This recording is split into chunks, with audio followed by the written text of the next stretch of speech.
ಇರಲಿಲ್ಲ ನನಗೊಂದು ಎಲ್ಲ ಜನಕ್ಕೆ ಕೇಳಿಸಿ ಈ ಜನರೇ ನನಗೆ ಹೇಳ್ತಾರೆ ಹಳ್ಳಿಗಳು ಹೋದಾಗೆಲ್ಲ ಏನೇನು ಮಾಡ್ತಾರೆ.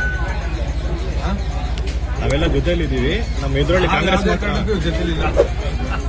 ನಮ್ಮ ಎದುರಲ್ಲಿ ಕಾಂಗ್ರೆಸ್ ಅಂತಾರೆ. ಎದುರಾಳಿ ಕಾಂಗ್ರೆಸ್ ಅಂತ ಕಾಂಗ್ರೆಸ್ ವಿರುದ್ಧ ಎಲ್ಲಿ ಮಾತಾಡಿದ್ದೀರಿ ನೀವು? ಎಲ್ಲಿ ಮಾತಾಡಿದ್ದೀರಿ? ನೀವೇ ಪತ್ರಕರ್ತರಿದ್ದೀರಿ, ಎಲ್ಲ ನೋಡಿದ್ದೀರಾ? ಎಲ್ಲ ಅಡ್ಜಸ್ಟ್ಮೆಂಟ್ ಮಾಡ್ತೀವಿ. ಓಟ್ನ ಸ್ಪ್ಲಿಟ್ ಮಾಡಿ ಕಾಂಗ್ರೆಸ್ಗೆ ಅನುಕೂಲ ಮಾಡೋಕ್ಕೆ ಒಂದು ಹೊಸ ತಂತ್ರ ಇತ್ತು. ದೇಶಕ್ಕೆಲ್ಲ ಗೊತ್ತಿತ್ತು. ಇದನ್ನೆಲ್ಲ ಎದುರಿಸೋಣ, ಸಮಯ ಬರ್ತದೆ, ಎಲ್ಲರಿಗೂ ಗೊತ್ತಾಗ್ತದೆ. ಬೇಗ ನಿರ್ಧಾರ ಮಾಡಿರೋದು ಒಳ್ಳೇದಾಯ್ತು ಅಲ್ವಾ? ಮನೆಯಲ್ಲಿ 15 ದಿನ ತಿಂಗಳಲ್ಲಿ ಮಾಡಿದ್ರೆ ನಮ್ಗೆ ಹೇಳಕ್ಕಾಗ್ತಾ ಇಲ್ಲ. ಬೇಗ ನಿರ್ಧಾರ ಮಾಡಿರೋದ್ರಿಂದ ಯಾರ್ಯಾರು ಎಷ್ಟೆಷ್ಟು ಕಾಂಗ್ರೆಸ್ ವಿರುದ್ಧ ಮಾತಾಡ್ತಾರೆ, ಇಲ್ಲಿ ಗೋಮಾಳಗಳು ಲೂಟಿ ಹಾಕ್ತಾರೆ, ಅದ್ರ ವಿರುದ್ಧ ಯಾರು ಮಾತಾಡೋರ? ಇವ್ರದ್ದು ಮಾತಾಡಿದ್ರೆ ಅವ್ರು 51 ಎಕರೆ ಹಿಡಿತಾರಲ್ಲ, ಸ್ಕೂಲ್ ಯು ಅಂಡ್ ಟೇಕ್ ಪಾಲ್ ಅಂತ ಎಲ್ಲ ಜನಕ್ಕೆ ತಿಳಿಸಲ್ಲ. ನಾನು ಹೇಳೋದು ಬಿಜೆಪಿಗೆ ಮೋಸ ಆಯ್ತು. ಯಡಿಯೂರಪ್ಪನವ್ರನ್ನ ಬೈದು ಮೋದಿಯವರು ಬ್ಯಾನರ್ಗಳೆಲ್ಲ ಹರಿದಾಕಿ ನನಗೆ ಮೋಸ ಆಯ್ತು ಅಂಥವ್ರನ್ನ ಜೆಡಿಎಸ್ ಕರ್ಕೋಬಾರ್ದಾಗಿತ್ತು. ಬಿಜೆಪಿ ರೆಬಲ್ ಕ್ಯಾಂಡಿಡೇಟ್ ಆಗಿ ಬಿಜೆಪಿನ ಸೋಲ್ಸಂತ ಕ್ಯಾಂಡಿಡೇಟ್ ಸೇರ್ಸ್ಕೋಬಾರ್ದಾಗಿತ್ತು. ವಿಷಯ ತಿಳಿಸೋಣ, ತಿಳಿಯಂಗೆ ಆಗಲಿ. ಇಲ್ಲಿ ಯಾರು ನಿಂತರೆ ಗೆಲ್ತಾರೆ, ಯಾರು ನಿಂತರೆ ಎಲೆಕ್ಷನ್ ಆಗ್ತದೆ, ಇಲ್ಲಾಂದ್ರೆ ಎಲೆಕ್ಷನ್ ಹೆಂಗ್ ನಡೀತದೆ ಎಲ್ಲ ಅವ್ರಿಗೆ ಗೊತ್ತಾಗ್ತದೆ. 6-7 ತಿಂಗಳಲ್ಲಿ ಸೂಕ್ತ ನಿರ್ಧಾರಗಳು. ನಮಗೆ ಸೀಟ್ ಆದ್ರೆ ಅವರು ಸಪೋರ್ಟ್ ಮಾಡ್ತಾರೆ, ಅವ್ರಿಗೆ ಸೀಟ್ ಆದ್ರೂ ನಾವು ಯಾವುದೇ ಥರದಲ್ಲ. ಹಂಗೆ ಓದ್ಸಲಿನೂ ಹಂಗೆ ಅಲ್ಲ ಹೇಳಿದ್ದವರು, ಹಂಗೆ ತಾನು ಹೇಳಿದ್ದು. ರಾಜಕೀಯಕ್ಕೆ ತಂದು ಸೇರ್ಕೊಳ್ಳಕ್ಕೆ, ಜನರನ್ನ ಕನ್ಫ್ಯೂಸ್ ಮಾಡಕ್ಕೆ, ಯಾರು ಹೋಗ್ತಾರೆ. ನಾವು ನಿಮ್ಮ ಜೊತೆಲಿ ಇರೋದು ಜನ ಶಾರ್ಟೇಜ್ ಇದೆ ಕರ್ಕೊಳ್ಳಕ್ಕೆ. ತಾಲೂಕ್ ಪಂಚಾಯತಿ ಜೆಪಿ ಎಲೆಕ್ಷನ್ಸ್ಗೆ ಕ್ಯಾಂಡಿಡೇಟ್ಸು ಕೊರತೆ ಆಗ್ತಿರ್ತದೆ. ಇಂಥವೆಲ್ಲ ಹೇಳ್ಕೊಂಡು ನಮ್ಮ ಜೊತೆ ಒಂದಷ್ಟು ಮಾಡ್ಕೊಳ್ಳೋಣ. ಯಾವುದೇ ಕಾರಣಕ್ಕೂ ಇವರ ಉದ್ದೇಶ ಏನು ನಮ್ಗೆಲ್ಲರಿಗೂ ಗೊತ್ತಿದೆ. ಮಾಲೂರು ಮಟ್ಟಕ್ಕಂತೂ ಇವ್ರ ಸಾಹಸಕ್ಕೆ ನಾವು ಹೋಗಲ್ಲ.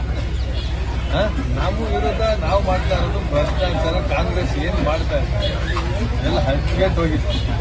ನೋಡಿ, ಟೌನಲ್ಲಿ ಹೋಗಿ ಫ್ಲೈಓವರ್ ಮಾಡೋಕೆ ಟೌನ್ ಉಳಿತದೆ.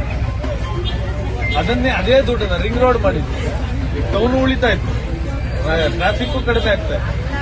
ಅಲ್ಲಿ ರಸ್ತೆ ಬದಿ ಅಂಗಡಿಗಳಿದೆಯಲ್ಲ ಅವ್ರಿಗೆಲ್ಲ ಕಾಂಪನ್ಸೇಷನ್ ಕೊಡದೆ ಏಕಾಏಕಿ ಬಂದು ಅಂಗಡಿಗಳು ಹೊಡೆಯುವಂಥದ್ದು ಎಷ್ಟು ಸರಿ. ಕೋರ್ಟಲ್ಲಿ ಇಲ್ಲಿಗೆಲ್ಲ ಕಟ್ಕೊಂಡವ್ರ? ಕೋರ್ಟ್ ಇಲ್ಲಿಗೆಲ್ಲ ಕಟ್ಟವ್ರ? ಕೋರ್ಟಿಗೆ ಬುದ್ಧಿ ಇರ್ಲಿಲ್ಲ ಅವತ್ತೆಲ್ಲ ನೋಡೋದನ್ನ ಮಾಡಿದ್ದಾರೆ. ಏಕಾಏಕಿ ಇವರೇ ಸ್ಟೇಟ್ ವೇ ಅಂತ ಹೇಳ್ಕೊಳ್ಳೋದು. ಕಾಂಪನ್ಸೇಷನ್ ಕೊಡ್ರಿ ಜನಕ್ಕೆ, ಒಬ್ಬನಾಗ್ಲಿ ಇಬ್ಬರಾಗ್ಲಿ 10 ಜನ ಆಗ್ಲಿ ರೋಡ್ ಮಾಡಿ. ರಿಂಗ್ ರೋಡು ಸೂಕ್ತ ಮಾಲೂರಿಗೆ. ಆಮೇಲೆ ಇಷ್ಟೆಲ್ಲ ಮಾಡಿ ಹೋಗಿ ಆ ಬ್ರಿಡ್ಜ್ ಅಗಲಾಗ್ಲಿಲ್ಲ ಅಂದ್ರೆ ಬಾಟಲ್ ನೆಕ್ ಆಗ್ತದೆ. ಇಡೀ ಟ್ರಾಫಿಕ್ ಅಲ್ಲೇ ಕುತ್ಕೊತದೆ. ಟೆಕ್ನಿಕಲಿ ಮಾಡ್ರಿ, ದುಡ್ಡಿದೆ, ಸರ್ಕಾರ ದುಡ್ಡು ಅಲಾಟ್ ಆಗಿದೆ. ಅದನ್ನು ಯಾವ ರೀತಿ ನಾವು ಬಳಸ್ಕೋಬೇಕು ಅನ್ನೋದು ವೇಸ್ಟ್ ಆಗಿ ಅರ್ಜೆಂಟಾಗಿ ಕೆಲಸ ಆಗ್ಬಿಡ್ಲಿ, ಏನೋ ಅನುಕೂಲ ಆಗ್ತದೆ ಅಂತ ಮಾಡೋದಲ್ಲ.